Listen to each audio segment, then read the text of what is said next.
They were like, no, your speech is too political. I couldn't do the speech because it was too political. Because it was too political.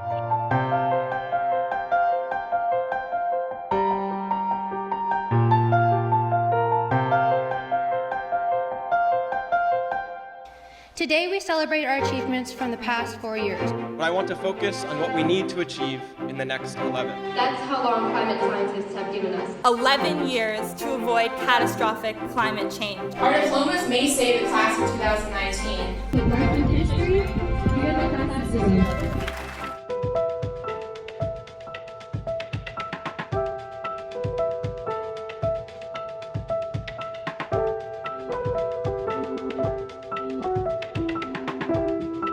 Administrators were fearful of having a political rally at their graduations, so based on political soft spots, they thought it would be best to censor their students when they should be encouraging them to speak up.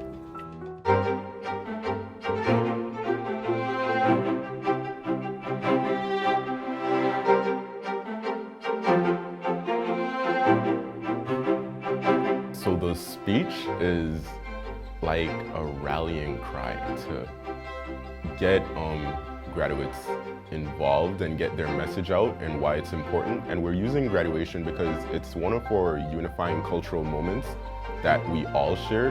The climate crisis is something that everyone needs to hear about, and students are taking action by leading this initiative by presenting the pledge at their graduation.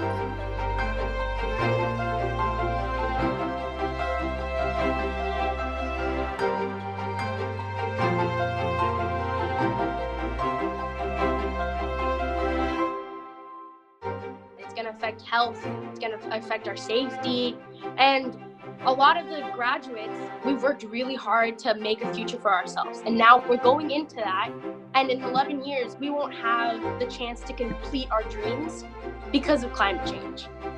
We still have a life ahead of us, and it's kind of on us to change it if we want to enjoy life and do what we want to do, you know, without having to worry about stuff like that.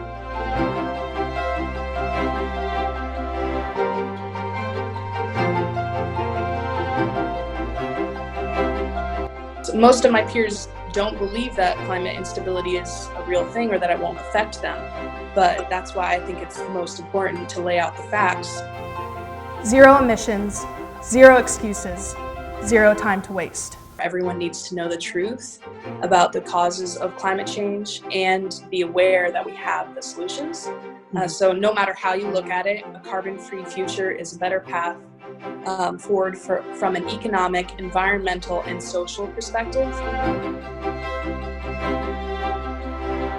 Climate change itself is not a political topic. You can make it political, sure, but the problem itself is not political. I don't find climate change too political.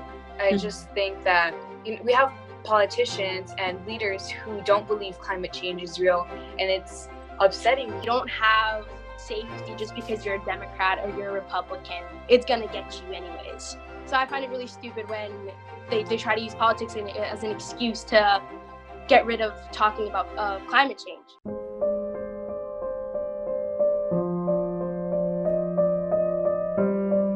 I saw the impacts that Hurricane Sandy left behind. Looking at my block, it was only 4 blocks wide of land. So that just went to a point where you could see JFK Airport to a point where you could just see sea. And when it rains, even if it's just light rain, it really does some impact to the landscape. And you can see that with heavy rainfalls, the entire Rockaway Peninsula could be gone in a matter of years.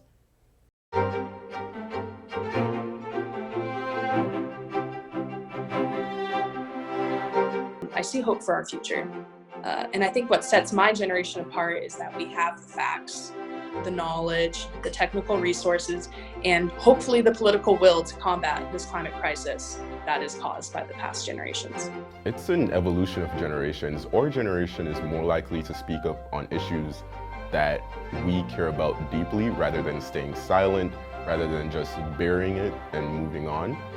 we want action to be taken on issues to make our communities work for us. I'm not one to really express myself at school. I'm very shy.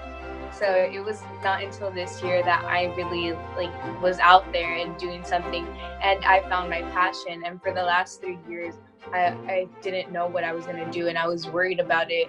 And it wasn't until like a couple months ago when I realized I'm passionate about this and I know what I want to do. Together, we have the power to solve the climate crisis.